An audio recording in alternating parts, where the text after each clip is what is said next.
ನಮಸ್ತೆ ಫ್ರೆಂಡ್ಸ್, ಇವತ್ತೊಂದು ಒಳ್ಳೆಯ ವಿಡಿಯೋ ನಿಮ್ಮ ಜೊತೆಗೆ ಶೇರ್ ಮಾಡ್ತಾ ಇದ್ದೇನೆ. ಅದು ಯಾವುದು ಅಂತ ಹೇಳಿದ್ರೆ, ಶನಿವಾರ ಅಥವಾ ಹುಣ್ಣಿಮೆಯ ದಿವಸ ಈ ತಂತ್ರ ಮಾಡಿದ್ರೆ ಗುಪ್ತ ನಿಧಿ ಅಥವಾ ಹಣ ನಿಮಗೆ ಸಿಗುತ್ತೆ ಅಂತ ಹೇಳ್ಕೊಂಡು ಹೇಳ್ತಾರೆ. ಮತ್ತು ಬೇರೆಯವರ ಮನೆಗೆ ಹೋಗುವ ಲಕ್ಷ್ಮಿ ಕೂಡ ತಿರುಗಿ ನಿಮ್ಮ ಮನೆಗೆ ಬರುವ ಸಾಧ್ಯತೆ ಇದೆ ಅಂತ ಹೇಳ್ಕೊಂಡು ಹೇಳ್ತಾರೆ. ಯಾಕಂತ ಹೇಳಿದ್ರೆ, ನೀವು ಈ ತಂತ್ರ ಮಾಡಿದ್ರೆ ಏನಾಗುತ್ತೆ ಅಂತ ಹೇಳಿದ್ರೆ, ಮಹಾಲಕ್ಷ್ಮಿಯನ್ನು ಆಕರ್ಷಣೆ ಮಾಡಿದ ಹಾಗೆ ಆಗುತ್ತೆ, ನಿಮ್ಮ ಮನೆಗೆ ಮಹಾಲಕ್ಷ್ಮಿ ಬರುವ ಹಾಗೆ ಆಗುತ್ತೆ ಅಂತ ಹೇಳ್ಕೊಂಡು ಹೇಳ್ತಾರೆ. ನೋಡಿ, ತುಂಬಾ ಜನರ ಮನೇಲಿ ಏನಾಗುತ್ತೆ ಅಂತ ಹೇಳಿದ್ರೆ, ಮಹಾಲಕ್ಷ್ಮಿಯ ಪೂಜೆ ಮಾಡ್ತಾರೆ, ಆದ್ರೆ ಕೂಡ ಅವರಿಗೆ ಏನು ಮಾಡಿದ್ರು ಕೂಡ ಮಹಾಲಕ್ಷ್ಮಿ ಒಲಿತಾ ಇರುವುದಿಲ್ಲ. ಮನೆಯಲ್ಲಿ ತುಂಬಾ ಕಷ್ಟ ಇರುತ್ತೆ. ಎಷ್ಟು ಕಷ್ಟ ಇದ್ರೂ ಕೂಡ ಆ ಕಷ್ಟದಲ್ಲಿ ಕೂಡ ಅವರು ಪೂಜೆ ಮಾಡ್ತಾ ಇರ್ತಾರೆ, ಆದ್ರೂ ಕೂಡ ಮಹಾಲಕ್ಷ್ಮಿ ಒಲಿದಿಲ್ಲ. ಆವಾಗ ಅವರಿಗೆ ಅನಿಸುತ್ತೆ ಏನಂತ ಹೇಳಿದ್ರೆ, ಎಲ್ಲರ ತರ ನಾವು ಪೂಜೆ ಮಾಡ್ತಾ ಇದ್ದೇವೆ, ಆದ್ರೆ ಅವರು ಚೆನ್ನಾಗಿ ಆಗ್ತಾ ಇದ್ದಾರೆ, ನಾವು ಮಾತ್ರ ಯಾಕೆ ಹೀಗೆ ಇದ್ದೇವೆ ಅಂತ ಹೇಳ್ಕೊಂಡು ಕೆಲವರಿಗೆ ಡೌಟ್ ಬರಲಿಕ್ಕೆ ಸ್ಟಾರ್ಟ್ ಆಗ್ತದೆ.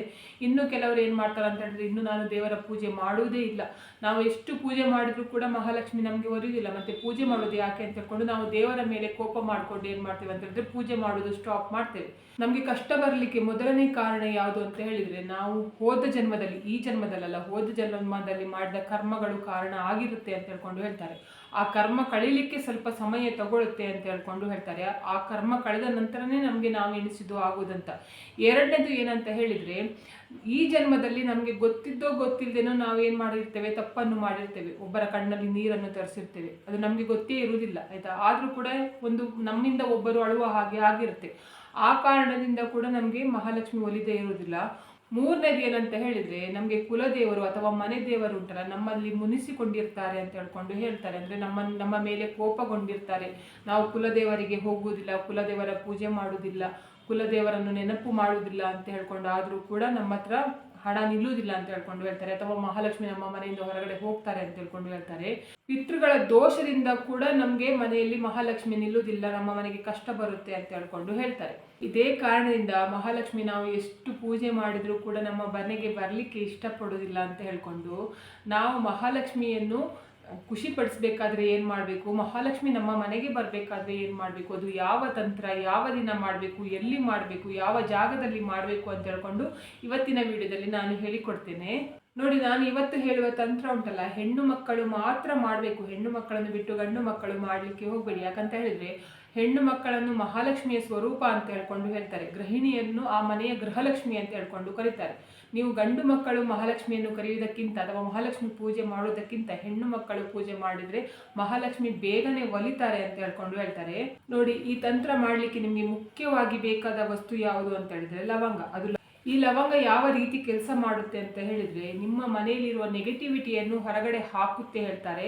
ಅದ್ರ ಜೊತೆಗೆ ಯಾರೇ ಕೆಟ್ಟ ದೃಷ್ಟಿ ನಿಮಗೆ ಹಾಕಿದ್ರು ಕೂಡ, ಅಂದ್ರೆ ನೀವು ಏಳಿಗೆ ಆಗಬಾರ್ದು, ನಿಮ್ಮ ಏಳಿಗೆಯನ್ನು ಸಹಿಸ್ಲಿಕ್ಕಾಗದೆ ಕೆಲವರು ನಿಮಗೆ ಏನಾದರೂ ಬ್ಲ್ಯಾಕ್ ಮ್ಯಾಜಿಕ್ ಮಾಡಿದರೆ, ಏನಾದರೂ ನಿಮಗೆ ತೊಂದರೆ ಕೊಡ್ತಾ ಇದ್ರೆ, ಆಯ್ತಾ, ನಿಮ್ಮ ಇಡೀ ಕುಟುಂಬ ನಾಶ ಆಗಬೇಕು ಅಥವಾ ನೀವು ಇಡೀ ಕುಟುಂಬ ಹಾಳಾಗಿ ಹೋಗಬೇಕು, ನಿಮ್ಮ ಯಾವತ್ತೂ ಕೂಡ ನೀವು ಏಳಿಗೆ ಆಗಬಾರ್ದು, ಇದ್ದಲ್ಲೇ ಇರಬೇಕು, ಬೇರೆಯವರ ಹತ್ರ ಕೈ ಚಾಚಿಕೊಂಡೇ ಇರಬೇಕು ಅಂತ ಹೇಳ್ಕೊಂಡು ಯಾರಾದರೂ ಮಾಡಿದ್ರೆ ಉಂಟಲ್ಲ, ಅಂತಹದ್ದೆಲ್ಲ ಕೆಟ್ಟದನ್ನು ಉಂಟಲ್ಲ ಮನೆಯಿಂದ ಹೊರಗಡೆ ಹಾಕುವ ಶಕ್ತಿ ಲವಂಗಕ್ಕೆ ಇದೆ ಅಂತ ಹೇಳ್ಕೊಂಡು ಹೇಳ್ತಾರೆ. ಆದ್ರಿಂದ ಬರೀ ಮಹಾಲಕ್ಷ್ಮಿಯನ್ನು ಮಾತ್ರ ಆಕರ್ಷಣೆ ಮಾಡುವುದಲ್ಲ, ನಿಮ್ಮ ಮನೆಯಲ್ಲಿ ಉಂಟಲ್ಲ ಇರುವ ಕೆಟ್ಟ ಶಕ್ತಿಯನ್ನು ನೀವು ಮನೆಯಿಂದ ಹೊರಗಡೆ ಹಾಕಿದ್ರೆ ಮಹಾಲಕ್ಷ್ಮಿ ಸೀದಾ ನಿಮ್ಮ ಮನೆಗೆ ಬಂದು ಕೂತ್ಕೊಳ್ತಾಳೆ. ಯಾಕಂತ ಹೇಳಿದ್ರೆ, ಈ ವಾಮಾಚಾರ ಮಾಡಿದ್ರೆ ಅಥವಾ ಕೆಟ್ಟ ಕಣ್ಣಿನ ನರದೃಷ್ಟಿ ದೋಷ ಅಂತ ಹೇಳ್ತಾರೆ ನೋಡಿ, ಆ ದೋಷ ಅದೆಲ್ಲ ಉಂಟಲ್ಲ ನಮ್ಮ ಕಣ್ಣಿಗೆ ಕಾಣುವುದಿಲ್ಲ, ಆದರೂ ಕೂಡ ನಾವೇನು ಮಾಡ್ತೇವೆ ಅಂತ ಹೇಳಿದ್ರೆ ಸಫರ್ ಪಡ್ತಾ ಇರ್ತೇವೆ. ಏನಾದರೂ ಒಂದು ತೊಂದರೆ ಬರ್ತಾ ಇರುತ್ತೆ, ಹಣಕಾಸಿನ ಸಮಸ್ಯೆ ಬರ್ತಾ ಇರ್ತದೆ, ಸಾಲ ಜಾಸ್ತಿ ಆಗ್ತಿರ್ತದೆ. ಯಾವ ಕಾರಣಕ್ಕೆ ಸಾಲ ಆಗ್ತದೆ ಅಂತ ಹೇಳ್ಕೊಂಡು ಹೇಳಲಿಕ್ಕಾಗೋದಿಲ್ಲ. ನೀವು ಕಷ್ಟಪಟ್ಟು ಸಾಲ ತೀರಿಸಬೇಕು ಅಂತ ಹೇಳಿದ್ರು ಕೂಡ ಸಾಲ ತೀರಿಸಲಿಕ್ಕಾಗೋದಿಲ್ಲ, ಏನಾದರೂ ಒಂದು ತೊಂದರೆ ಬರ್ತಾ ಇರುತ್ತೆ. ಅಥವಾ ಮನೆಯಲ್ಲಿ ಮಕ್ಕಳು ಆರೋಗ್ಯ ತಪ್ಪಲಿಕ್ಕೆ ಸ್ಟಾರ್ಟ್ ಆಗ್ತದೆ, ಮನೆಯಲ್ಲಿ ಹಿರಿಯರು ಕೂಡ ಆರೋಗ್ಯ ತಪ್ಪಲಿಕ್ಕೆ ಸ್ಟಾರ್ಟ್ ಆಗ್ತದೆ, ಮಕ್ಕಳು ವಿದ್ಯೆಯಲ್ಲಿ ಹಿಂದೆ ಬೀಳಲಿಕ್ಕೆ ಸ್ಟಾರ್ಟ್ ಆಗ್ತಾರೆ, ಮನೆಯಲ್ಲಿ ಏಳಿಗೆ ಆಗ್ತಾ ಇರುವವರು ಕೂಡ ಏನು ಬೀದಿಗೆ ಬರುವ ಪರಿಸ್ಥಿತಿ ಬರುತ್ತೆ. ಈ ಥರದ್ದೆಲ್ಲದೂ ಕೂಡ ಕೆಟ್ಟದು ಆಗ್ತಾ ಇರುತ್ತೆ. ಆದ್ರಿಂದ ಈ ಲವಂಗ ಏನು ಮಾಡುತ್ತೆ ಅಂತ ಹೇಳಿದ್ರೆ, ನೀವು ಲವಂಗದಿಂದ ಈ ತಂತ್ರವನ್ನು ಮಾಡಿದ್ರೆ ದೇವರಿಗೆ ಆಕರ್ಷಣೆ ಮಾಡುತ್ತೆ ಅಂತ ಹೇಳ್ಕೊಂಡು ಹೇಳ್ತಾರೆ. ಅಂದರೆ ದೇವರಿಗೆ ಅಟ್ರಾಕ್ಟ್ ಮಾಡುತ್ತೆ ಇದು ಈ ಲವಂಗ. ಆವಾಗ ದೇವರು ಏನು ಮಾಡ್ತಾರೆ ಅಂತ ಹೇಳಿದ್ರೆ, ನಿಮ್ಮ ಮನೆಗೆ ಬರಲಿಕ್ಕೆ ಇಷ್ಟಪಡ್ತಾರೆ ಅಂತ ಹೇಳ್ಕೊಂಡು ಹೇಳ್ತಾರೆ. ನಿಮ್ಮ ಮನೆ ಉಂಟಲ್ಲ ಎಷ್ಟೇ ನೆಗೆಟಿವಿಟಿಯಿಂದ ಕೂಡಿದ್ರೂ ಕೂಡ ಆ ನೆಗೆಟಿವಿಟಿ ಎಲ್ಲ ಮನೆಯಿಂದ ಹೊರಗಡೆ ಹೋಗಿ ನಿಮಗೆ ದೇವಸ್ಥಾನದಲ್ಲಿ ಯಾವ ರೀತಿ ಅನುಭವ ಆಗ್ತದೆ ನೋಡಿ, ನೀವು ದೇವಸ್ಥಾನದಲ್ಲಿ ಕೂತ್ಕೊಂಡಿರುವಾಗ ನಿಮಗೆ ಹೇಗೆ ಆಗ್ತದೆ ನೋಡಿ, ಅದೇ ರೀತಿಯ ಅನುಭವ ನಿಮ್ಮ ಮನೆಯಲ್ಲಿ ಕೂಡ ಆಗ್ತದೆ ಅಂತ ಹೇಳ್ಕೊಂಡು ಹೇಳ್ತಾರೆ. ಯಾರ ಮನೆಯಲ್ಲಿ ಕೂತ್ಕೊಂಡ್ರೆ ನೋಡಿ ನಿಮಗೆ ದೇವಸ್ಥಾನದಲ್ಲಿ ಕೂತ್ಕೊಂಡ ಹಾಗೆ ಆಗ್ತದೆ, ಅಥವಾ ನೆಮ್ಮದಿಯಿಂದ ಕೂತ್ಕೊಂಡಿದ್ದ ಹಾಗೆ ಆಗ್ತದೆ, ಯಾವುದೂ ಕೂಡ ನಿಮಗೆ ಏನು ಕೂಡ ತೊಂದರೆ ಆಗ್ತಾ ಇರುವುದಿಲ್ಲ ಅಂತ ಅಂತ ಹೇಳ್ಕೊಂಡು ಆದ್ರೂ ಉಂಟಲ್ಲ, ಅಂತಹ ಮನೆಯಲ್ಲಿ ಸಾಕ್ಷಾತ್ ಮಹಾಲಕ್ಷ್ಮಿ ಜೊತೆಗೆ ನಾರಾಯಣ ಕೂಡ ನೆಲೆಸಿದ್ದಾರೆ, ಅಥವಾ ನಿಮ್ಮ ಕುಲದೇವರು ನಿಮ್ಮ ಮನೆಯಲ್ಲೇ ಇದ್ದಾರೆ ಅಂತ ಹೇಳ್ಕೊಂಡು ಹೇಳ್ತಾರೆ. ಆದ್ರಿಂದ ಈ ತರ ಮನೆ ಎಲ್ಲರಿಗೂ ಕೂಡ ಸಿಗುವುದಿಲ್ಲ. ನಾವು ನಮ್ಮ ಮನೆಯನ್ನು ದೇವಸ್ಥಾನ ತರ ಕಾಣಿಸ್ಬೇಕು ಅಂದ್ರೆ, ದೇವಸ್ಥಾನದಲ್ಲಿ ಇರುವಂತಹ ರೀತಿಯಲ್ಲಿ ಫೀಲ್ ಆಗ್ಬೇಕು ಅಂತ ಹೇಳಿದ್ರೆ ಏನ್ ಮಾಡ್ಬೇಕು ಅಂತ ಹೇಳ್ಕೊಂಡು ಹೇಳ್ತೇನೆ. ನಮ್ಮ ಮನೆ ದೊಡ್ಡದಾದ್ರೂ ಕೂಡ ಪರವಾಗಿಲ್ಲ, ಚಿಕ್ಕದಾಗಿದ್ರೂ ಕೂಡ ಪರವಾಗಿಲ್ಲ, ಆ ಮನೆಯಲ್ಲಿ ಮುಖ್ಯವಾಗಿ ಬೇಕಾಗಿದ್ದು ನೆಮ್ಮದಿ. ದೊಡ್ಡ ಮನೆ ಇದ್ದು ನೆಮ್ಮದಿಯೇ ಇಲ್ಲದಿದ್ರೆ ಏನು ಪ್ರಯೋಜನ ಅಲ್ವಾ? ಆದ್ರಿಂದ ನಾನು ಹೇಳ್ತಾ ಇರೋದು ನೋಡಿ, ನಾನು ಇಲ್ಲಿ ಲವಂಗದ 3 ತಂತ್ರವನ್ನು ಹೇಳಿಕೊಡ್ತೇನೆ. ನಿಮ್ಗೆ 3 ತಂತ್ರದಲ್ಲಿ ಯಾವ ತಂತ್ರ ಮಾಡ್ಲಿಕ್ಕೆ ಆಗ್ತದೆ, ನಿಮ್ಗೆ ಯಾವುದು ಸುಲಭ ಆಗ್ತದೆ ನೋಡಿ ಅದನ್ನು ಮಾಡಿ, ಆಯ್ತಾ? ಇದೇ ಮಾಡಬೇಕು ಅದೇ ಮಾಡಬೇಕು ಅಂತ ಹೇಳ್ಕೊಂಡಿಲ್ಲ. ಬೇಕಾದ್ರೆ 3ಕ್ಕೆ 3 ತಂತ್ರಗಳನ್ನು ಕೂಡ ನೀವು ಮಾಡಬಹುದು. ನೀವು ಫಸ್ಟ್ ಮಾಡಬೇಕಾದ ಕೆಲಸ ಏನಂತ ಹೇಳಿದ್ರೆ, ಲವಂಗವನ್ನು ತಗೊಳ್ಬೇಕು. ಲವಂಗ ನೀವು ಅಂಗಡಿಯಲ್ಲಿ ತಗೊಳ್ಳಿ, ನೀವು ಅಡುಗೆ ಮನೆಯದು ಲವಂಗ ತಗೊಳ್ಳಿಕ್ಕೆ ಹೋಗ್ಬೇಡಿ. ಒಂದು ಬಾಟಲಲ್ಲಿ ಏನು ಮಾಡಿ ಅಂತ ಹೇಳಿದ್ರೆ, ಲವಂಗವನ್ನು ಹಾಕಿಡಿ. ದೇವರ ಮನೆಯಲ್ಲೇ, ದೇವರ ಕೋಣೆಯಲ್ಲೇ ಇಡಬೇಕು, ಅಥವಾ ದೇವರು ಇಟ್ಟ ಜಾಗದಲ್ಲೇ ಇಡಬೇಕು. ಇದು ದೇವರ ಕೆಲಸಕ್ಕೆ ಮಾತ್ರ ಉಪಯೋಗಿಸುವ ಲವಂಗ ಆಗಿರಬೇಕು. ಬಿಟ್ಟರೆ ನೀವು ಅಡುಗೆ ಮನೆಯಲ್ಲಿ ಅಡುಗೆಗೆ ಅಂತ ಹೇಳ್ಕೊಂಡು ಬಳಸ್ತೀರ ನೋಡಿ, ಆ ಲವಂಗ ಯೂಸ್ ಮಾಡಲಿಕ್ಕೆ ಹೋಗಬೇಡಿ. ಯಾಕಂತ ಹೇಳಿದ್ರೆ ನೀವು ನಾನ್ ವೆಜ್ ಅಡುಗೆಗೂ ಕೂಡ ಆ ಲವಂಗವನ್ನು ಬಳಸಿರ್ತೀರಾ, ಅಥವಾ ವೆಜಿಟೇರಿಯನ್ ಆದರೆ ಅದಕ್ಕೆ ಕೂಡ ಬಳಸಿರ್ತೀರಾ. ಆದ್ರಿಂದ ಉಂಟಲ್ಲ, ಅದು ಬೇಡ. ನಾವು ದೇವರಿಗೆ ಅಂತ ಹೇಳ್ಕೊಂಡು ಕೆಲಸ ಮಾಡುವಾಗ ಅದು ಸಪ್ರೇಟ್ ಆಗಿ ಒಂದು ತಗೊಂಡು ಇಟ್ಕೊಳ್ಳುವ, ಅದಕ್ಕೇನು ಜಾಸ್ತಿ ರೇಟ್ ಆಗೋದಿಲ್ಲಲ್ಲ. ನೀವೇನು ಮಾಡಿ ಅಂತ ಹೇಳಿದ್ರೆ, ಮೊದಲಿಗೆ ಫಸ್ಟ್ ನೀವು ಮಾಡಬೇಕಾದ ಕೆಲಸ, ಲವಂಗವನ್ನು ತಗೊಂಡು ಒಂದು ಬಾಟಲ್ಗೆ ಹಾಕಿ ನೀವು ದೇವರ ಕೋಣೆಯಲ್ಲಿ ಇಡಬೇಕು. ನೋಡಿ, ನಾನು ಇವಾಗ ಫಸ್ಟ್ ಈ ತಂತ್ರ ಹೇಳ್ತಾ ಇರೋದು. ಈ ತಂತ್ರ ಏನು ಮಾಡುತ್ತೆ ಅಂತ ಹೇಳಿದರೆ, ನಿಮ್ಮ ಮನೆಯಲ್ಲಿ ವಾಸ್ತು ದೋಷ ಇದ್ದರೆ, ಅಂದರೆ ವಾಸ್ತುವಿನ ಸಮಸ್ಯೆ ಇದ್ದರೆ, ಅಥವಾ ನರದೃಷ್ಟಿಯ ದೋಷ ಇದ್ದರೆ, ಅಂದರೆ ಕೆಟ್ಟ ಜನರ ಕಣ್ಣಿನ ಕೆಟ್ಟ ದೃಷ್ಟಿ ಇದ್ದರೆ, ಅಥವಾ ನಿಮ್ಮ ಮನೆಯಲ್ಲಿ ನೆಗೆಟಿವಿಟಿ ಇದೆ ಅಂತ ಹೇಳ್ಕೊಂಡಾದರೆ, ಅಂದರೆ ಏನೋ ಒಂದು ತೀರ್ಕೊಂಡವ್ರದ್ದಾಗಲಿ, ಬೇರೆ ಏನೋ ಒಂದು ನೆಗೆಟಿವ್ ಎನರ್ಜಿ ಇದ್ದ ಹಾಗೆ ನಿಮಗೆ ಅನುಭವ ಆಗ್ತಾ ಇದೆ ಅಂತ ಹೇಳ್ಕೊಂಡಾದರೆ ಈ ತಂತ್ರವನ್ನು ಮಾಡಿ. ಈ ತಂತ್ರ ಮಾಡಲಿಕ್ಕೆ ನಿಮಗೆ ಬೇಕಾದ ವಸ್ತು ಯಾವುದು ಅಂತ ಹೇಳಿದರೆ, 2 ಲವಂಗ ತಗೊಳ್ಳಿ, ಆಯಿತಾ? 2 ಲವಂಗ, ನಾನು ಎಷ್ಟಿಷ್ಟು ಲವಂಗ ಅಂತ ಹೇಳ್ಕೊಂಡು ಹೇಳ್ತೇನೆ ನೋಡಿ, ಅದೇ ರೀತಿಯಲ್ಲಿ ತಗೊಳ್ಳಿ. ನೋಡಿ, ಈ ಥರದ್ದು ಅದಕ್ಕೆ ಮೊಗ್ಗು ಕೂಡ ಇರಬೇಕು, ಆಯಿತಾ? ಎಲ್ಲೂ ಕೂಡ ಅದು ಕಟ್ಟಾಗಿರಬಾರ್ದು, ಆಯಿತಾ? ಭಿನ್ನ ಆದ ಲವಂಗ ಇದಕ್ಕೆ ಕೆಲಸಕ್ಕೆ ಆಗೋದಿಲ್ಲ. ಈ ಥರದ್ದು ಮೊಗ್ಗು ಇರುವ ಈ ಥರದ್ದು ಲವಂಗ ತಗೊಳ್ಳಿ, ಎಲ್ಲೂ ಕೂಡ ಕಟ್ಟಾಗಿರಬಾರ್ದು. ಈ ಲವಂಗವನ್ನು ಏನು ಮಾಡಬೇಕು ಅಂತ ಹೇಳಿದರೆ, ಎಲ್ಲರ ಮನೆಯಲ್ಲಿ ಕೂಡ ಪ್ರತಿದಿನ ಬೆಳಿಗ್ಗೆ ಕೂಡ ದೇವರಿಗೆ ದೀಪ ಹಚ್ತೀರಾ, ಸಾಯಂಕಾಲದ ಸಮಯದಲ್ಲಿ ಕೂಡ ದೀಪ ಹಚ್ತೀರಾ. ನೀವು ಏನು ಮಾಡಬೇಕು, ಏನು ದೊಡ್ಡ ಕೆಲಸ ಮಾಡಲಿಕ್ಕಿಲ್ಲ, ನೀವು ದೀಪ ಹಚ್ತೀರ ನೋಡಿ. ದೀಪಕ್ಕೆ ಅಂದರೆ ಒಬ್ಬೊಬ್ಬರ ಮನೆಯಲ್ಲಿ ಉಂಟಲ್ಲ, ಕೆಲವರ ಮನೆಯಲ್ಲಿ 1 ದೀಪ ಹಚ್ಚುವ ಪದ್ಧತಿ ಇಟ್ಕೊಂಡಿರ್ತಾರೆ, ಇನ್ನು ಕೆಲವರ ಮನೆಯಲ್ಲಿ ದೇವರಿಗೆ 2 ದೀಪವನ್ನು ಹಚ್ಚುವ ಅಭ್ಯಾಸ ಇಟ್ಕೊಂಡಿರ್ತಾರೆ. ನೀವು ಯಾವ ಥರ ಬೇಕಾದರೆ ಇಟ್ಕೊಳ್ಳಿ, ನಿಮ್ಮ ಹಿಂದಿನ ಪದ್ಧತಿ ಯಾವ ರೀತಿ ಮಾಡ್ಕೊಂಡು ಬಂದಿದ್ದೀರ ನೋಡಿ, ಅದೇ ರೀತಿಯಲ್ಲಿ ಮಾಡಿ. ಅದನ್ನು ನೀವು ಬೇರೆ ಮಾಡಲಿಕ್ಕೆ ಹೋಗೋದು ಅಗತ್ಯ ಇಲ್ಲ. ಅಂದರೆ ಕಡೆಗೆ ನಾವು ಹೇಳಿದ್ದೇವೆ 2 ದೀಪ ಹಚ್ಚಬೇಕು ಅಂತ ಹೇಳ್ಕೊಂಡು 2 ದೀಪ ಹಚ್ಚಬೇಕಂತ ಇಲ್ಲ. 1 ದೀಪ ಹಚ್ಚುವವರಾಗಿದ್ದರೆ ಹಾಗೆ ಮಾಡಿ. ಏನು ಮಾಡಬೇಕು ಅಂತ ಹೇಳಿದ್ರೆ, ಆ ದೀಪಕ್ಕೆ ಉಂಟಲ್ಲ, ನೀವು ಹಚ್ತೀರ ನೋಡಿ, ಆ ದೀಪಕ್ಕೆ ಈ 2 ಲವಂಗವನ್ನು ಹಾಕಿ, ಆಯಿತಾ? ನೀವು 1 ದೀಪ ಹಚ್ಚುವವರಾಗಿದ್ದರೆ ಒಂದೇ ದೀಪದಲ್ಲಿ 2 ಲವಂಗವನ್ನು ಕೂಡ ಹಾಕಿ, ಈ ಥರದ್ದು ಮೊಗ್ಗು ಬಂದ ಲವಂಗವನ್ನು. ನೀವು 2 ದೀಪ ಹಚ್ಚುವವರಾಗಿದ್ದರೆ 2 ದೀಪಕ್ಕೆ 1 ಲವಂಗವನ್ನು ಹಾಕಿ. ಅದರ ನಂತರ ಏನು ಮಾಡಿ ಅಂತ ಹೇಳಿದ್ರೆ, ನೀವು ಬೆಳಿಗ್ಗೆ ಹಚ್ಚುವಾಗ ಇದನ್ನು ಹಾಕ್ತಿರಲ್ವಾ, ಆಮೇಲೆ ಸಾಯಂಕಾಲ ಕೂಡ ಅದನ್ನು ಚೇಂಜ್ ಮಾಡುವ ಅಗತ್ಯ ಇಲ್ಲ. ಅದೇ ಲವಂಗವನ್ನು ಯೂಸ್ ಮಾಡಿಕೊಂಡು ಕೂಡ ಪುನಃ ದೀಪ ಹಚ್ಬೋದು. ಹೀಗೆ ಮಾಡಿದ್ರೆ ಏನಾಗುತ್ತೆ ಅಂತ ಹೇಳಿದರೆ, ತುಂಬ ಜನರ ಮನೆಯಲ್ಲಿ ನೀವು ನೋಡಿರಬಹುದು, ಮನೆಗೆ ಹೋದ ಕೂಡಲೇ ಒಂಥರ ಶಾಂತಿ ನೆಮ್ಮದಿ ಸಿಗ್ತದೆ ನೋಡಿ. ಅಂತಹ ಶಾಂತಿ ನೆಮ್ಮದಿ ನಿಮ್ಮ ಮನೆಯಲ್ಲಿ ಕೂಡ ಸಿಗ್ತದೆ. ದೇವಸ್ಥಾನದಲ್ಲಿ ಇರುವ ಅನುಭವ ನಿಮಗೆ ಆಗ್ತದೆ. ನಿಮ್ಮ ಮನೆಯಲ್ಲಿ ಎಂತಹ ಕೆಟ್ಟ ಎನರ್ಜಿ ಇದ್ರೂ ಕೂಡ ಮನೆಯಿಂದ ಹೊರಗಡೆ ಹೋಗಿ ದೇವರು ಉಂಟಲ್ಲ ಮನೆಗೆ ಬಂದು ಕೂತ್ಕೊಳ್ತಾರೆ. ನಿಮ್ಮ ಕುಲದೇವರು, ನಿಮ್ಮ ಮನೆ ದೇವರು ಬಂದು ನಿಮ್ಮ ಮನೆಯಲ್ಲಿ ಇರ್ತಾರೆ, ನೆಲೆಸ್ತಾರೆ ಅಂತ ಹೇಳ್ಕೊಂಡು ಹೇಳ್ತಾರೆ. ಆ ಮನೆಯಲ್ಲಿ ಯಾರ ತಲೆಯ ಮೇಲೆ ಉಂಟಲ್ಲ ಕುಲದೇವರು ಮತ್ತೆ ಮನೆ ದೇವರ ಆಶೀರ್ವಾದ ಇರ್ತದೆ ನೋಡಿ, ಅವರಿಗೆ ಯಾವತ್ತೂ ಕೂಡ ಬಡತನ ಬರುವುದಿಲ್ಲ. ಬಡತನ ಬಂದರೂ ಕೂಡ ಅದು ಹೋಗ್ತದೆ ಅಂತ ಹೇಳ್ಕೊಂಡು ಹೇಳ್ತಾರೆ. ಆದ್ರಿಂದ ಫಸ್ಟ್ ಈ ತಂತ್ರವನ್ನು ಮಾಡಿ ನೋಡಿ. ಇದರಿಂದ ನೋಡಿ ನಿಮ್ದು ಮನೆಯಲ್ಲಿ ಎಂತಹ ವಾಸ್ತು ದೋಷ ಇದ್ರೂ ಕೂಡ ಸರಿಯಾಗುತ್ತೆ ನೋಡಿ. ಇವಾಗ 2ನೇ ತಂತ್ರ ಯಾವುದು ಅಂತ ಹೇಳಿದ್ರೆ, ನಿಮ್ಗೆ ತುಂಬಾ ಸಾಲದ ಸಮಸ್ಯೆ ಜಾಸ್ತಿ ಆಗ್ತಾ ಇದೆ, ತುಂಬಾ ಕಷ್ಟ ಅನುಭವಿಸ್ತಿದ್ದೀರಾ. ನಿಮ್ಮ ಹತ್ರ ಚೆನ್ನಾಗಿರುವಾಗ ನಿಮ್ಮ ಸಂಬಂಧಿಕರೆಲ್ಲ ಇದ್ರು, ಇವಾಗ ನಿಮಗೆ ಎಲ್ಲರೂ ಕೂಡ ಕೈ ಬಿಟ್ಟಿದ್ದಾರೆ. ನನಗೆ ಯಾರ್ದು ಕೂಡ ಸಪೋರ್ಟ್ ಇಲ್ಲ, ಉಸಿರುಗಟ್ಟದ ವಾತಾವರಣ ಆಗ್ತಾ ಇದೆ, ಎಲ್ಲಾದರೂ ಹೋಗಿ ಸಾಯುವ ಅಂತ ಹೇಳ್ಕೊಂಡು ಎಣಿಸ್ತಾ ಇದೆ. ಅಷ್ಟು ಸಾಲದ ಸಮಸ್ಯೆ ಜಾಸ್ತಿ ಆಗಿದೆ, ಎಲ್ಲರೂ ಕೂಡ ಕೈ ಬಿಟ್ಟಿದ್ದಾರೆ, ದೇವರು ಕೂಡ ನನ್ನ ಕೈ ಬಿಟ್ಟಿದ್ದಾರೇನೋ ಅಂತ ಹೇಳ್ಕೊಂಡು ನನಗೆ ಎಣಿಸ್ತಾ ಉಂಟು ನೋಡಿ. ಕೆಲವರ ಬಳಿ ಹಣ ಇರುತ್ತೆ, ತುಂಬ ಹಣ ಇರುತ್ತೆ, ಅವರು 1 ರೂಪಾಯಿ ಯಾರಿಗೂ ಕೂಡ ಕೊಡುವುದಿಲ್ಲ, ರಿಲೇಟಿವ್ಸ್ಗಳಿಗೂ ಕೊಡುವುದಿಲ್ಲ, ಬೇರೆಯವರಿಗೂ ಕೊಡುವುದಿಲ್ಲ, ಯಾರಿಗೂ ಕೊಡುವುದಿಲ್ಲ. ಅವರಿಗೆ ಅವರು ಖರ್ಚು ಮಾಡ್ಕೊಳ್ತಾ ಇರ್ತಾರೆ. ಆದರೂ ಕೂಡ ಅವರ ಹತ್ರ ಹಣ ಇದೆ ಅಂತ ಹೇಳ್ಕೊಂಡು ಒಂದೇ ಕಾರಣಕ್ಕೆ ಎಲ್ಲರೂ ಕೂಡ ಇರುವೆ ಥರ ಅವರಿಗೆ ಮುತ್ತಿಗೆ ಹಾಕ್ಕೊಂಡಿರ್ತಾರೆ. ಅವರ ಹತ್ರ ಹಣ ಉಂಟು ಅಂತ ಹೇಳ್ಕೊಂಡು ಅವರು 1 ರೂಪಾಯಿ ಯಾರಿಗೂ ಕೂಡ ಸಹಾಯ ಮಾಡ್ತಿದ್ರು ಕೂಡ ಪರವಾಗಿಲ್ಲ, ಅವ್ರ ಹತ್ರ ಹಣ ಉಂಟು ಅಂತ ಹೇಳ್ಕೊಂಡು ಅವರ ಜೊತೆಗೆ ಹೋಗ್ತಾರೆ. ಅವರದ್ದು ಹಿಂದೆ ಉಂಟಲ್ಲ ಬಾಲ ಅಲ್ಲಾಡಿಸ್ಕೊಂಡು ಇರ್ತಾರೆ. ಆದರೆ ಕಷ್ಟದಲ್ಲಿ ಇರುವಾಗ ಉಂಟಲ್ಲ ಯಾರು ಕೂಡ ಯಾರಿಗೂ ಸಹಾಯ ಮಾಡುವುದಿಲ್ಲ. ಅವರು ನಿಮ್ಮ ರಿಲೇಟಿವ್ಸ್ ಆಗಿದ್ರು, ನಿಮ್ಮ ಸ್ವಂತದವರಾಗಿದ್ರು ಕೂಡ ಅವರು ಯಾರು ಅಂತ ಕಳ್ಕೊಂಡು ನಿಮಗೆ ಗೊತ್ತೇ ಇಲ್ವ ಅನ್ನೋ ರೀತಿಯಲ್ಲಿ ಇರ್ತಾರೆ. ಇನ್ನು ಕೆಲವರು ಏನು ಮಾಡ್ತಾರೆ ಅಂತ ಹೇಳಿದ್ರೆ ಫೋನ್ ಕೂಡ ಮಾಡೋದಿಲ್ಲ. ಎಲ್ಲಾದರೂ ಫೋನ್ ಮಾಡಿದರೆ, ರಿಸೀವ್ ಮಾಡಿದರೆ ಹಣ ಕೇಳ್ತಾರೇನೋ, ಏನಾದರೂ ಪ್ರಾಬ್ಲಮ್ ಇದೆ, ನನಗೆ ಅದನ್ನು ಕೊಡ್ತೀಯ ಇದನ್ನು ಕೊಡ್ತೀಯ ಅಂತ ಹೇಳ್ಕೊಂಡು ಕೇಳ್ತಾರೇನೋ ಅಂತ ಹೇಳ್ಕೊಂಡು ಫೋನ್ ಕೂಡ ರಿಸೀವ್ ಮಾಡಲಿಕ್ಕೆ ಹೋಗೋದಿಲ್ಲ. ಅವರೊಬ್ಬರು ಇದ್ದಾರೆ ಅಂತ ಹೇಳ್ಕೊಂಡೇ ಮರ್ತು ಬಿಡ್ತಾರೆ. ಈ ತರಹದ ಪರಿಸ್ಥಿತಿ ಕೂಡ ಉಂಟು. ಆದರೆ ಅದು ಏನೇ ಬೇಕಾದ್ರೆ ಆಗಲಿ, ನಿಮಗೆ ಉಂಟಲ್ಲ, ಮನುಷ್ಯರು ಕೈ ಬಿಡಬಹುದು, ನಿಮ್ಮ ಸಂಬಂಧಿಕರು ಕೈ ಬಿಡ್ಬೋದು, ನಿಮ್ಮ ರಕ್ತ ಸಂಬಂಧಿಕರು ನಿಮ್ಮ ಕೈ ಬಿಡ್ಬೋದು. ಆದರೆ ದೇವರು ಉಂಟಲ್ಲ, ದೇವರು ಯಾವ ಕಾರಣಕ್ಕೂ ಕೂಡ ನಿಮಗೆ ಕೈ ಬಿಡುವುದಿಲ್ಲ. ನಿಮಗೆ ಇದು ಪರೀಕ್ಷೆಯ ಸಮಯ ಅಂತ ಹೇಳ್ಕೊಂಡು ನೀವು ತಿಳ್ಕೊಳ್ಬೇಕು. ಏನಂತ ಹೇಳಿದರೆ, ಪರೀಕ್ಷೆ ಮಾಡ್ತಾ ಇರ್ತಾರೆ. ನಿಮ್ಮವರು ಯಾರು, ನಿಮ್ಮದು ಅಲ್ಲದವರು ಯಾರು ಅಂತ ಹೇಳ್ಕೊಂಡು ದೇವರು ಪರೀಕ್ಷೆ ಮಾಡ್ತಾರೆ. ಕಷ್ಟದಲ್ಲಿ ನೋಡಿ ನಿಮ್ಮ ಜೊತೆಗೆ ಯಾರು ಇರ್ತಾರೆ ನೋಡಿ, ಅವರನ್ನು ಯಾವ ಕಾರಣಕ್ಕೂ ಕೂಡ ಮರೀಲಿಕ್ಕೆ ಹೋಗಬೇಡಿ. ಯಾಕಂತ ಹೇಳಿದರೆ ಅವರು ನಿಮ್ಮ ಜೊತೆಗೆ ಕಷ್ಟದಲ್ಲಿ ಇರುವವರು ಉಂಟಲ್ಲ, ಸುಖ ಬಂದಾಗ ಕೂಡ ಇರ್ತಾರೆ. ಯಾರು ನೋಡಿ ನಿಮ್ಮ ಹತ್ರ ಹಣ ಇರುವಾಗ ನಿಮ್ಮನ್ನು ಇದು ಹಣ ಇಲ್ಲದೆ ಇರುವಾಗ ನಿಮ್ಮನ್ನು ಕೇರೆ ಮಾಡಲಿಲ್ಲ, ನಿಮಗೆ ಹಣ ಬಂದ ನಂತರ ನಿಮ್ಮ ಹಿಂದೆಗೆ ಬಾಲ ಅಲ್ಲಾಡಿಸ್ಕೊಂಡು ಬರ್ತಾರೆ ನೋಡಿ, ಅಂಥವರನ್ನು ಯಾವತ್ತೂ ಕೂಡ ತಿರುಗಿ ಕೂಡ ನೋಡಲಿಕ್ಕೆ ಹೋಗಬೇಡಿ. ಆಯಿತಾ? ಇದೊಂದು ನಾನು ಮಾತು ಹೇಳ್ತಾ ಇರೋದು. ಯಾರ ಸಪೋರ್ಟ್ ಇಲ್ಲ ಅಂತ ಹೇಳಿದ್ರು ನಿಮಗೆ ದೇವರ ಸಪೋರ್ಟ್ ಸಿಗುತ್ತೆ. ಆಯಿತಾ? ನಿಮಗೆ ಒಂದು ಗಣೇಶನ ಆಶೀರ್ವಾದ ಇದ್ದರೆ ಏನಾಗುತ್ತೆ ಅಂತ ಹೇಳಿದರೆ, ಎಂತಹ ದೋಷ ಇದ್ದರೂ ಕೂಡ ಹೋಗುತ್ತೆ ಅಂತ ಹೇಳ್ಕೊಂಡು ಹೇಳ್ತಾರೆ. ಆದ್ದರಿಂದ ನೀವು ಏನು ಮಾಡಬೇಕು ಅಂತ ಹೇಳಿದರೆ, ಪ್ರತಿದಿನ ಬೇಕಾದರೆ ಇದನ್ನು ಮಾಡ್ಬೋದು. ಇಲ್ಲ ಅಂತ ಹೇಳಿದರೆ ಮಂಗಳವಾರದ ದಿನ ಬೇಕಾದರೆ ಈ ತಂತ್ರವನ್ನು ಮಾಡ್ಬೋದು. ನಿಮಗೆ ಪ್ರತಿದಿನ ಮಾಡ್ತೀರಾ ಅಥವಾ ಮಂಗಳವಾರದ ದಿನ ಮಾಡ್ತೀರಾ, ಅದು ನಿಮಗೆ ಬಿಟ್ಟಿದ್ದು. ನೋಡಿ, ಈ ತಂತ್ರ ಮಾಡಲಿಕ್ಕೆ ನಿಮಗೆ ಮುಖ್ಯವಾಗಿ ಬೇಕಾಗಿದ್ದು ಶ್ರದ್ಧೆ ಇದ್ದರೆ ಮಾತ್ರ, ಮತ್ತು ನಂಬಿಕೆ. ಆಯಿತಾ? ನಂಬಿಕೆ ಮತ್ತು ಶ್ರದ್ಧೆ ಇದ್ದರೆ ಮಾತ್ರ ನಿಮಗೆ ಈ ಕೆಲಸ ಆಗುವುದು. ನೀವು ಏನು ಮಾಡಬೇಕು ಅಂತ ಹೇಳಿದರೆ, ಫಸ್ಟು ಈ ಥರದ್ದು 3 ಲವಂಗವನ್ನು ತಗೊಳ್ಳಿ. ಆಯಿತಾ? ಹೂವು ಬಂದಿರುವ 3 ಲವಂಗವನ್ನೇ ತಗೊಳ್ಬೇಕು. ಅಂದರೆ ಮೊಗ್ಗು ಇರುವ 3 ಲವಂಗವನ್ನೇ ತಗೊಳ್ಬೇಕು. ಒಂದು ಮಣ್ಣಿನ ದೀಪಕ್ಕೆ ಇದನ್ನು ಹಾಕಿ.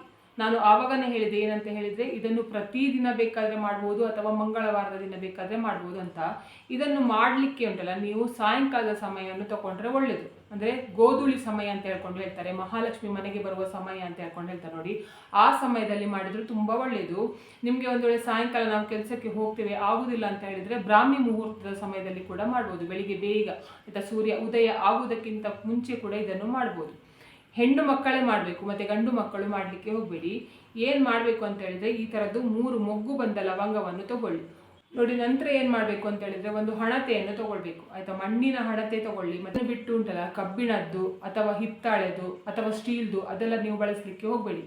ಆಯಿತಾ? ನೀವು ಮಣ್ಣಿನ ತತ್ವ ಅಂದರೆ ಭೂತತ್ವ ಇರಬೇಕಲ್ಲ, ಇದರಲ್ಲಿ ಪೃಥ್ವಿ ತತ್ವ ಇರಬೇಕಲ್ವ. ನಿಮ್ಮ ಕಷ್ಟ ಉಂಟಲ್ಲ, ಭೂದೇವಿ ಸರಿ ಮಾಡಬೇಕಲ್ಲ, ಅದರ ಜೊತೆಗೆ ಗಣೇಶ ಕೂಡ ಸರಿ ಮಾಡಬೇಕಲ್ಲ. ಆದ್ದರಿಂದ ನೀವು ಮಣ್ಣಿನ ಹಣತೆಯನ್ನೇ ತಗೊಳ್ಳಿ, ಬೇರೆ ಯಾವುದು ಕೂಡ ತಗೊಳ್ಳಿಕ್ಕೆ ಹೋಗಬೇಡಿ. ನೋಡಿ, ಆ ಮಣ್ಣಿನ ಹಣತೆಯಲ್ಲಿ ಏನು ಮಾಡಬೇಕು ಅಂತ ಹೇಳಿದರೆ, 3 ಲವಂಗ, ಈ ಮೊಗ್ಗು ಬಂದ 3 ಲವಂಗವನ್ನು ಹಾಕಿ ಏನು ಮಾಡಬೇಕು ಅಂತ ಹೇಳಿದರೆ, ಒಂದು ಕರ್ಪೂರವನ್ನು ಹಾಕಿ ನಿಮ್ಮ ಮನೆಯ ಮುಖ್ಯ ದ್ವಾರ, ಮೇನ್ ಡೋರ್, ಅಂದರೆ ನಿಮಗೆ ಮನೆಗೆ ಕೆಟ್ಟದಾಗಬೇಕಾದ್ರೂ ಕೂಡ ಅದೇ ಕಾರಣ, ನಿಮ್ಮ ಮುಖ್ಯ ದ್ವಾರ ನೋಡುವಾಗಲೇ ಗೊತ್ತಾಗುತ್ತಂತೆ ಇವ್ರ ಮನೆ ಹೇಗಿದೆ ಅಂತ ಹೇಳ್ಕೊಂಡು. ಆದ್ದರಿಂದ ಮುಖ್ಯ ದ್ವಾರದಿಂದಲೇ ನೆಗೆಟಿವ್ ಎನರ್ಜಿ ಬರುವುದಾದ್ರೂ, ಕೆಟ್ಟ ಎನರ್ಜಿ ಬರುವುದಾದ್ರೂ ನಿಮ್ಮ ಮನೆಯ ಮುಖ್ಯ ದ್ವಾರದಿಂದಲೇ ಬರುವುದು. ದೇವರು ಬರುವುದಾದರೆ ಕೂಡ ಅದರಿಂದಲೇ ಬರುವುದು. ಯಾವ ಎನರ್ಜಿ ಬಂದರೂ, ಅಂದರೆ ಪಾಸಿಟಿವ್ ಆಗಲಿ ನೆಗೆಟಿವ್ ಆಗಲಿ, ಯಾವ ಎನರ್ಜಿ ನಿಮ್ಮ ಮನೆಗೆ ಬರಬೇಕಾದ್ರೆ ನಿಮ್ಮ ಮುಖ್ಯ ದ್ವಾರದಿಂದಲೇ ಮನೆ ಒಳಗಡೆ ಬರುತ್ತೆ. ಆದ್ದರಿಂದ ಈ ತಂತ್ರ ಮಾಡಲಿಕ್ಕೆ ಮುಖ್ಯ ದ್ವಾರನೇ ನೀವು ಯೂಸ್ ಮಾಡ್ಕೋಬೇಕು. ಏನು ಮಾಡಿ ಅಂತ ಹೇಳಿದ್ರೆ, ಮುಖ್ಯ ದ್ವಾರದ ಹೊರಗಡೆ, ಆಯಿತಾ, ಮುಖ್ಯ ದ್ವಾರದ ಹೊರಗಡೆ ಏನು ಮಾಡಬೇಕು ಅಂತ ಹೇಳಿದರೆ, ಇದನ್ನುಂಟಲ್ಲ, ಲವಂಗವನ್ನು ಕರ್ಪೂರದಲ್ಲಿ ಸುಡಬೇಕು. ಅದ್ರ ಎದುರುಗಡೆನೇ ಕೂತ್ಕೊಳ್ಳಿ. ನಿಮಗೆ ಅದು ಸುಡುದು ಕಾಣಿಸ್ತಲ್ವಾ, ಆವಾಗ ನೀವು ಗಣೇಶನ ಹತ್ರ ಬೇಡ್ಕೊಳ್ಬೇಕು ಅಂತ ಹೇಳಿದರೆ, ಗಣೇಶ ಅಂದರೆ ಗಣಪತಿ ಹತ್ರ ಬೇಡ್ಕೊಳ್ಬೇಕು. ಏನಂತ ಹೇಳಿದರೆ, ನಮ್ಮ ಕಷ್ಟ ಎಲ್ಲ ಇದೇ ರೀತಿ ಸುಟ್ಟು ಹೋಗಬೇಕು, ನನ್ನದು ಸಾಲದ ಸಮಸ್ಯೆ ಕೂಡ ಸುಟ್ಟು ಹೋಗಬೇಕು, ನಮ್ಮ ಮನೆ ಅಭಿವೃದ್ಧಿ ಆಗಬೇಕು, ಯಾರು ನನ್ನನ್ನು ಹೀಯಾಳಿಸಿದ್ದಾರೆ, ನಮ್ಮ ಹತ್ರ ಹಣ ಇಲ್ಲ ಅಂತ ಹೇಳ್ಕೊಂಡು ನಮ್ಮನ್ನು ಅಂದರೆ ಬಿಟ್ಟಿದ್ದಾರೆ ನೋಡಿ, ಅಂಥವರೆಲ್ಲ ನಮ್ಮನ್ನು ಪುನಃ ಹುಡುಕಿಕೊಂಡು ಬರುವ ಹಾಗೆ ಆಗಬೇಕು ಅಂತ ಹೇಳ್ಕೊಂಡು ನೀವು ಎಣಿಸ್ಕೊಂಡು ಇದನ್ನು ಲವಂಗವನ್ನು ಸುಡಿ. ಆಮೇಲೆ ಆ ಬೂದಿಗೆ ಏನು ಮಾಡಿ ಅಂತ ಹೇಳಿದರೆ, ಸ್ವಲ್ಪ ತುಪ್ಪವನ್ನು ಹಾಕಿ, ಅಂದರೆ ಸುಟ್ಟಾದ ನಂತರ ತುಪ್ಪವನ್ನು ಹಾಕಿ ಅದನ್ನು ನೀವು ಹಣೆಗೆ ಇಟ್ಕೊಂಡು ಬನ್ನಿ. ಪ್ರತಿದಿನ ಬೇಕಾದರೆ ಹಣೆಗೆ ಇಟ್ಕೊಳ್ಬೋದು, ಇಲ್ಲ ಅಂತ ಹೇಳಿದರೆ ಮಂಗಳವಾರ ದಿವಸ ಕೂಡ ಇದನ್ನು ಮಾಡ್ಬೋದು. ಹೀಗೆ ಮಾಡಿದರೆ ಏನಾಗುತ್ತೆ ಅಂತ ಹೇಳಿದರೆ, ನಿಮಗೆ ಗಣೇಶನ ಆಶೀರ್ವಾದ ನಿಮ್ಮ ಮನೆಗೆ ಸಿಗುತ್ತೆ ಅಂತ ಹೇಳ್ಕೊಂಡು ಹೇಳ್ತಾರೆ. ಜೊತೆಗೆ ಮನೆ ಅಭಿವೃದ್ಧಿ ಆಗಲಿಕ್ಕೆ, ಗಣೇಶನ ಆಶೀರ್ವಾದ ಯಾರ ಮನೆಯಲ್ಲಿ ಇರ್ತದೆ ನೋಡಿ, ಅಂತಹದ್ದಲ್ಲಿ ಅಲ್ಲಿ ಯಾವುದು ಕೂಡ ಕೆಟ್ಟದ್ದು ನಡೆಯುವುದಿಲ್ಲ ಅಂತ ಹೇಳ್ಕೊಂಡು ಹೇಳ್ತಾರೆ. ಮನೆ ಅಭಿವೃದ್ಧಿ ಆಗಲಿಕ್ಕೆ ಸ್ಟಾರ್ಟ್ ಆಗುತ್ತೆ ಅಂತ ಹೇಳ್ಕೊಂಡು ಹೇಳ್ತಾರೆ. ಆದ್ದರಿಂದ ನಾನು ಹೇಳ್ತಾ ಇರೋದು, ಇದೊಂದು ತಂತ್ರ ಮಾಡಿ ನೋಡಿ, 100ಗೆ 100% ಸರಿಯಾಗುತ್ತೆ. ಆಮೇಲೆ ನಿಮಗೆ ನಿಮ್ಮ ಹತ್ರ ಒಳ್ಳೇದಾದ ನಂತರ ಬರ್ತಾರೆ ನೋಡಿ, ಏನು ಇಲ್ದಿದ್ದಾಗ ಇಲ್ದಿದ್ದವರು ನಿಮ್ಮ ಹತ್ರ ಇದೆ ಅಂತ ಹೇಳುವಾಗ ಬರ್ತಾರೆ ನೋಡಿ, ಅಂಥವರಿಂದ ಸ್ವಲ್ಪ ಜಾಗ್ರತೆಯಾಗಿರಿ. ಯಾಕೆ ಅಂತ ಹೇಳಿದರೆ, ನಿಮ್ಮ ಏಳಿಗೆ ಸಹಿಸ್ಲಿಕ್ಕೆ ಆಗದೆ ಏನಾದರೂ ಒಂದು ಕೆಟ್ಟದ್ದು ಮಾಡಿ ಹೋದರೆ ಕಷ್ಟ, ಅಥವಾ ಗಂಡ ಹೆಂಡತಿ ನಡುವೆ ತಂದು ಇಟ್ಟರೆ ಕಷ್ಟ. ಅದಕ್ಕೆ ನಾನು ಹೇಳ್ತಾ ಇರೋದು. ಇವಾಗ 3ನೇ ತಂತ್ರ ಏನು ಅಂತ ಹೇಳಿದರೆ, ಹುಣ್ಣಿಮೆ ದಿನ ಮಾಡಲಿಕ್ಕೆ, ಹುಣ್ಣಿಮೆ ದಿನ ಬಿಟ್ಟು ಬೇರೆ ಯಾವ ದಿನ ಕೂಡ ಮಾಡಲಿಕ್ಕೆ ಹೋಗಬೇಡಿ. ಈ ತಂತ್ರ ಮಾಡಲಿಕ್ಕೆ ಬೇಕಾದ ಸಮಯ ಯಾವುದು ಅಂತ ಹೇಳಿದರೆ, ಬೆಳಗಿನ ಜಾವ ಸೂರ್ಯ ಉದಯ ಆಗುವುದಕ್ಕಿಂತ ಮುಂಚೆ, ಅಂದರೆ ಬ್ರಾಹ್ಮಿ ಮುಹೂರ್ತದ ಸಮಯದಲ್ಲಿ, ಬೆಳಗಿನ ಜಾವ 3:30ಯಿಂದ 5 ಗಂಟೆ 6 ಗಂಟೆಯ ಒಳಗಡೆ, ಅಂದರೆ ನಿಮಗೆ ಸೂರ್ಯ ಉದಯ ಆಗೋದು ನಿಮಗೆ ಗೊತ್ತಾಗ್ತಲ್ಲ, ಅದಕ್ಕಿಂತ ಮುಂಚೆ ಮಾಡಿ. ಒಂದು ವೇಳೆ ನಿಮಗೆ ಬೆಳಿಗ್ಗೆ ಮಾಡಲಿಕ್ಕೆ ಆಗೋದಿಲ್ಲ ಅಂತ ಹೇಳಿದರೆ ಗೋಧೂಳಿ ಸಮಯದಲ್ಲಿ ಕೂಡ ಮಾಡ್ಬೋದು. ಹುಣ್ಣಿಮೆ ದಿವಸ ಉಂಟಲ್ಲ, ನೀವು ಶ್ರೀಮನ್ನಾರಾಯಣನನ್ನು ಕೂಡ ಕರಿಬೇಕು ಆಯ್ತಾ. ಬರೀ ಮಹಾಲಕ್ಷ್ಮಿಯನ್ನು ಕರೆದ್ರೆ ಬರುವುದಿಲ್ಲ ಮಹಾಲಕ್ಷ್ಮಿ. ಎಷ್ಟು ನೀವು ಇದು ಮಹಾಲಕ್ಷ್ಮಿಯನ್ನು ಪೂಜೆ ಮಾಡಿದರೂ ಕೂಡ ಮಹಾಲಕ್ಷ್ಮಿ ಬರುವುದಿಲ್ಲ. ಶ್ರೀಮನ್ನಾರಾಯಣ ಸಮೇತ ಮಹಾಲಕ್ಷ್ಮಿ ನಮ್ಮ ಮನೆಗೆ ಬನ್ನಿ ಅಂತ ಹೇಳಿದರೆ ಖಂಡಿತ ಮಹಾಲಕ್ಷ್ಮಿ ಕೂಡ ನಿಮ್ಮ ಮನೆಗೆ ಬರ್ತಾರೆ. ಆದ್ದರಿಂದ ನೀವು ಏನು ಮಾಡಬೇಕು ಅಂತ ಹೇಳಿದ್ರೆ, ಹುಣ್ಣಿಮೆಯ ದಿವಸ ಬೆಳಗಿನ ಜಾವ ಆದರೂ ಕೂಡ ಪರವಾಗಿಲ್ಲ, ಸಾಯಂಕಾಲ ಆದರೂ ಕೂಡ ಪರವಾಗಿಲ್ಲ ಅಂತ ಹೇಳಿದೆಲ್ಲ, ಏನು ಮಾಡಿ ಅಂತ ಹೇಳಿದ್ರೆ, ನಿಮ್ಮ ವಿಷ್ಣುವಿನ ಅವತಾರದ ಯಾವುದೇ ಫೋಟೋ ನಿಮ್ಮ ಮನೆಯಲ್ಲಿ ಇದ್ದರೂ ಕೂಡ, ಅಂದರೆ ವಿಷ್ಣುವಿನ ಅವತಾರ ನಿಮಗೆ ಗೊತ್ತುಂಟಲ್ಲ ಯಾವುದೆಲ್ಲ ಉಂಟು ಅಂತ ಹೇಳ್ಕೊಂಡು, ಯಾವುದಾದ್ರೂ ಕೂಡ ಪರವಾಗಿಲ್ಲ, ಅದಕ್ಕೆ ಒಂದು ತುಳಸಿಯ ಮಾಲೆಯನ್ನು ಹಾಕಿ. ತುಳಸಿಯ ಮಾಲೆಯನ್ನು ಹಾಕಿ ಆದ ನಂತರ ಏನು ಮಾಡಬೇಕು ಅಂತ ಹೇಳಿದ್ರೆ, ಆ ಫೋಟೋದ ಎದುರುಗಡೆ ತುಪ್ಪದ ದೀಪವನ್ನು ಹಚ್ಚಬೇಕು. ತುಪ್ಪದ ದೀಪ ಹಚ್ಚುವಾಗ ಆ ದೀಪಕ್ಕೆ ಉಂಟಲ್ಲ ಏನು ಮಾಡಬೇಕು ಅಂತ ಹೇಳಿದರೆ, ಸ್ವಲ್ಪ ಅರಶಿನ ಪುಡಿಯನ್ನು ಹಾಕಬೇಕು. ಜೊತೆಗೆ 2 ಲವಂಗ, ಮೊಗ್ಗು ಬಂದ ಲವಂಗವನ್ನು ಹಾಕಿ ಪೂಜೆ ಮಾಡಿ. ಮತ್ತು ನೀವು ಇದು ಮನೆಯಲ್ಲಿ ಏನು ಮಾಡಬೇಕು ಅಂತ ಹೇಳಿದರೆ, ಹುಣ್ಣಿಮೆಯ ದಿನ, ಅಂದರೆ ನಿಮಗೆ ಮಹಾಲಕ್ಷ್ಮಿ ಮತ್ತು ನಾರಾಯಣನ ಆಶೀರ್ವಾದ ಇರಬೇಕು ಅಂತ ಹೇಳಿದರೆ, ನೀವು ಧೂಪ ಎಲ್ಲ ಹಾಕ್ತಿರೋ ನೋಡಿ, ದೇವರಿಗೆ ಧೂಪ ತೋರಿಸೋದು, ನೀವು ಇದು ಸಾಂಬ್ರಾಣಿ ಧೂಪ ತೋರಿಸೋದಕ್ಕಿಂತ ಆ ದಿವಸ ಏನು ಮಾಡ್ಬೋದು ಅಂತ ಹೇಳಿದರೆ, ದೇವರಿಗೆ ಉಂಟಲ್ಲ, ಅಂದರೆ ನಿಮ್ಮ ಮನೆಯಲ್ಲಿರುವ ನೆಗೆಟಿವ್ ಎನರ್ಜಿ ಎಲ್ಲ ಹೊರಗಡೆ ಹೋಗಿ ಮಹಾಲಕ್ಷ್ಮಿ ಆಶೀರ್ವಾದ ಸಿಗಬೇಕು. ನಾರಾಯಣ ಇದ್ದ ಜಾಗದಲ್ಲಿ ಮಹಾಲಕ್ಷ್ಮಿ ಖಂಡಿತ ಇದ್ದೇ ಇರ್ತಾಳೆ ಆಯಿತಾ. ಇದು ಗಂಡನನ್ನು ಬಿಟ್ಟು ಒಂದು ದಿನ ಕೂಡ ಹೆಂಡತಿ ಇರುವುದಿಲ್ಲ. ಆದ್ದರಿಂದ ನಾನು ಹೇಳ್ತಾ ಇರೋದು, ನೀವು ಫಸ್ಟು ನಾರಾಯಣನನ್ನು ಒಲಿಸಿಕೊಳ್ಳಿ, ಅಂದರೆ ಶ್ರೀಮನ್ನಾರಾಯಣ ಅಂದರೆ ವಿಷ್ಣುವನ್ನು ಒಲಿಸ್ಕೊಳ್ಳಿ. ನೀವು ವಿಷ್ಣುವನ್ನು ಒಲಿಸ್ಕೊಂಡ್ರೆ ಮಹಾಲಕ್ಷ್ಮಿ ಖಂಡಿತ ಆ ಜಾಗದಲ್ಲಿ ಇರ್ತಾಳೆ. ನೀವು ಬರೇ ಲಕ್ಷ್ಮಿಯನ್ನು ಕರೀತಾ ಇರುವುದರಿಂದ ಉಂಟಲ್ಲ, ಆ ಲಕ್ಷ್ಮಿ ಬರುವುದಿಲ್ಲ. ಹಾಗೆ ಮಾಡಲಿಕ್ಕೆ ಹೋಗಬೇಡಿ. ಏನು ಮಾಡಿ ಅಂತ ಹೇಳಿದರೆ, ಸಾಂಬ್ರಾಣಿ ಧೂಪ ಹಚ್ಚುವ ಬದಲು ಹುಣ್ಣಿಮೆ ದಿನ ತುಳಸಿ ಕಡ್ಡಿ ಸಿಗ್ತದೆ ಆಯಿತಾ. ನಿಮ್ಮ ಮನೆಯದು ತುಳಸಿ ಆದರೂ ಕೂಡ ಪರವಾಗಿಲ್ಲ, ಒಣಗಿರುವ ತುಳಸಿದು ಗಿಡದ್ದು ಕಡ್ಡಿ ಇರ್ತದಲ್ಲ, ಅದಾದರೂ ಕೂಡ ಪರವಾಗಿಲ್ಲ. ಇಲ್ಲ ಅಂತ ಹೇಳಿದರೆ ನಿಮಗೆ ದೇವರದೆಲ್ಲ ಐಟಮ್ ಎಲ್ಲ ಮಾರ್ತಾರೆ ನೋಡಿ, ಅಂತಹ ಜಾಗದಲ್ಲಿ ತುಳಸಿಯ ಕಡ್ಡಿ ಸಿಗ್ತದೆ ಆಯಿತಾ. ಏನು ಮಾಡಿ ಅಂತ ಹೇಳಿದರೆ, ಆ ತುಳಸಿಯ ಕಡ್ಡಿಗೆ ಉಂಟಲ್ಲ ಸ್ವಲ್ಪ ತುಪ್ಪವನ್ನು ಹಾಕಿ ಕರ್ಪೂರದಲ್ಲಿ ಅದರಲ್ಲಿ ಬೆಳಗಿಸಿ. ಆವಾಗ ಅದರಲ್ಲಿ ಹೊಗೆ ಬರ್ತದೆ ನೋಡಿ, ಆ ಹೊಗೆಯನ್ನು ದೇವರಿಗೆ ತೋರಿಸಿ ಮತ್ತು ಇಡೀ ಮನೆಗೆಲ್ಲ ತೋರಿಸಿ. ಆ ಹೊಗೆ ಏನು ಮಾಡ್ತದೆ ಅಂತ ಹೇಳಿದರೆ, ಆ ಹೊಗೆ ಯಾವ ಯಾವ ಜಾಗದಲ್ಲಿ ಹೋಗ್ತದೆ ನೋಡಿ, ಯಾವ ಮೂಲೆಯಲ್ಲಿ ಕೂಡ ಆಯಿತಾ ಕೆಟ್ಟ ಎನರ್ಜಿಗಳು ಅಡಗಿದ್ರೂ ಕೂಡ, ಅಂದರೆ ನಿಮಗೆ ಏಳಿಗೆ ಆಗಬಾರ್ದು ಅಂತ ಹೇಳ್ಕೊಂಡು ಯಾರು ಏನು ಮಾಡಿದರೂ ಕೂಡ ಅದನ್ನೆಲ್ಲ ತಗೊಂಡು ನೀವು ಇದು ಮಾಡಬೇಕಾದ್ರೆ ಮನೆಯದು ಕಿಟಕಿಯನ್ನೆಲ್ಲ ಓಪನ್ ಮಾಡಬೇಕು, ಮೇನ್ ಡೋರ್ ಕೂಡ ಓಪನ್ ಮಾಡಿ ಇಟ್ಕೊಳ್ಬೇಕು. ಯಾಕಂತ ಹೇಳಿದರೆ ಆ ಹೊಗೆ ಎಲ್ಲ ಉಂಟಲ್ಲ, ಕೆಟ್ಟ ಗಾಳಿ ಎಲ್ಲ ಹೋಗಿ ನಿಮ್ಮ ಮನೆಯಿಂದ ಹೊರಗಡೆ ಹೋಗಿ ಒಳ್ಳೆ ಗಾಳಿ, ಅಂದರೆ ಪಾಸಿಟಿವ್ ಗಾಳಿ ನಿಮ್ಮ ಮನೆಗೆ ಬರಬೇಕಲ್ಲ. ಆದ್ದರಿಂದ ಉಂಟಲ್ಲ ಎಲ್ಲ ಓಪನ್ ಮಾಡಿ. ಆವಾಗ ಇದೆಲ್ಲ ಏನು ಮಾಡುತ್ತೆ ಅಂತ ಹೇಳಿದರೆ, ಈ ಗಾಳಿ ಅಂದರೆ ಈ ಹೊಗೆ ಉಂಟಲ್ಲ, ಕೆಟ್ಟದನ್ನೆಲ್ಲ ಹುಡುಕಿಕೊಂಡು ಉಂಟಲ್ಲ ಎಲ್ಲ ಕಡೆಗೆ ಹೋಗಿ ಹುಡುಕಿಕೊಂಡು ಅದನ್ನೆಲ್ಲ ಮನೆಯಿಂದ ಹೊರಗಡೆ ಹೋಗುವ ಹಾಗೆ ಮಾಡ್ತದೆ. ಆಮೇಲೆ ಮನೆಯಲ್ಲಿ ಪಾಸಿಟಿವ್ ಎನರ್ಜಿ ಬರುವ ಹಾಗೆ ಮಾಡ್ತದೆ. ನೀವು ಬೇಕಾದರೆ 1 ನಿಮಿಷ ಕೂತ್ಕೊಂಡು ಅಬ್ಸರ್ವ್ ಮಾಡಿ. ಏನಂತ ಹೇಳಿದರೆ, ಈ ಥರದ್ದು ಹೊಗೆ ಹಾಕಿ ನೋಡಿ ಹುಣ್ಣಿಮೆ ದಿವಸ, ಅಂದರೆ ತುಳಸಿಯ ಕಡ್ಡೆದು. ಆವಾಗ ನೋಡಿ ಅದು ಹೊಗೆ ಎಲ್ಲ ಹೋದ ನಂತರ ನೀವು ಸ್ವಲ್ಪ ಹೊತ್ತು ಮನೆಯಲ್ಲಿ ಕೂತ್ಕೊಳ್ಳಿ. ಆವಾಗ ನಿಮಗೆ ಒಂಥರ ಮನೆಯಲ್ಲಿ ಏನೋ ಒಂಥರ ಶಾಂತಿ ಇದೆ, ಏನೋ ಕೆಟ್ಟ ಎನರ್ಜಿ ಮನೆಯಿಂದ ಹೊರಗಡೆ ಹೋಗಿದೆಯೋ ಏನೋ ಅಂತ ಹೇಳ್ಕೊಂಡು ಅನುಭವಕ್ಕೆ ಬರಲಿಕ್ಕೆ ಸ್ಟಾರ್ಟ್ ಆಗ್ತದೆ ನೋಡಿ. ಹಾಗೆ ಅನುಭವಕ್ಕೆ ನಿಮಗೆ ಬಂತು ಅಂತ ಹೇಳ್ಕೊಂಡು ಆದರೆ ನಿಮಗೆ ಉಂಟಲ್ಲ, ಇದನ್ನು ಪ್ರತಿ ಹುಣ್ಣಿಮೆಗೆ ಮಾಡ್ತಾ ಬನ್ನಿ. ಆವಾಗ ನೋಡಿ ನಿಮ್ಮ ಮನೆಯಲ್ಲಿ ಇದು ಮಹಾಲಕ್ಷ್ಮಿ ಉಂಟಲ್ಲ, ನಾರಾಯಣ ಸಮೇತ ಬಂದು ಕೂತ್ಕೊಳ್ತಾಳೆ ಅಂತ ಹೇಳ್ಕೊಂಡು ಹೇಳ್ತಾರೆ. ಮತ್ತು ಮನೆ ಬಿಟ್ಟು ಹೋಗುವುದಿಲ್ಲ ಅಂತ ಹೇಳ್ಕೊಂಡು ಹೇಳ್ತಾರೆ ಆಯಿತಾ. ನೀವು ಯಾರ್ಯಾರ್ದು ಕೈ ಹಿಡಿಯುವ ಬದಲು, ಕಾಲು ಬೀಳುವ ಬದಲು ಉಂಟಲ್ಲ, ಸಾಕ್ಷಾತ್ ಮಹಾಲಕ್ಷ್ಮಿ ಮತ್ತು ಇದು ದೇವರದ್ದು ಕಾಲು, ನಾರಾಯಣನ ಕಾಲು ಹಿಡಿದ್ರೆ ಯಾರ ಕಾಲು ಹಿಡಿಯುವ ಅಗತ್ಯ ಇಲ್ಲ. ಆದ್ದರಿಂದ ಅವರು ಒಲಿದ್ರೆ ಉಂಟಲ್ಲ, ಎಲ್ಲರೂ ಕೂಡ ನಿಮ್ಮ ಹತ್ತಿರ ಬರುವ ಹಾಗೆ ಅವರೇ ಮಾಡ್ತಾರೆ. ಇದೊಂದು ಮಾಡಿ ನೋಡಿ ಅಂತ ಹೇಳ್ಕೊಂಡು ಹೇಳ್ತಾ ಇದ್ದೀನಿ. ಇವತ್ತಿನ ವಿಡಿಯೋ ಇಷ್ಟ ಆದರೆ ನಿಮಗೆ ಪ್ಲೀಸ್ ವಿಡಿಯೋಕ್ಕೆ ಲೈಕ್ ಮಾಡಿ, ಆದಷ್ಟು ಜನರಿಗೆ ವಿಡಿಯೋನ ಶೇರ್ ಮಾಡಿ, ಕಮೆಂಟ್ ಮಾಡಿ, ನನ್ನ ಚಾನಲ್ಗೆ ಸಬ್ಸ್ಕ್ರೈಬ್ ಆಗಿ.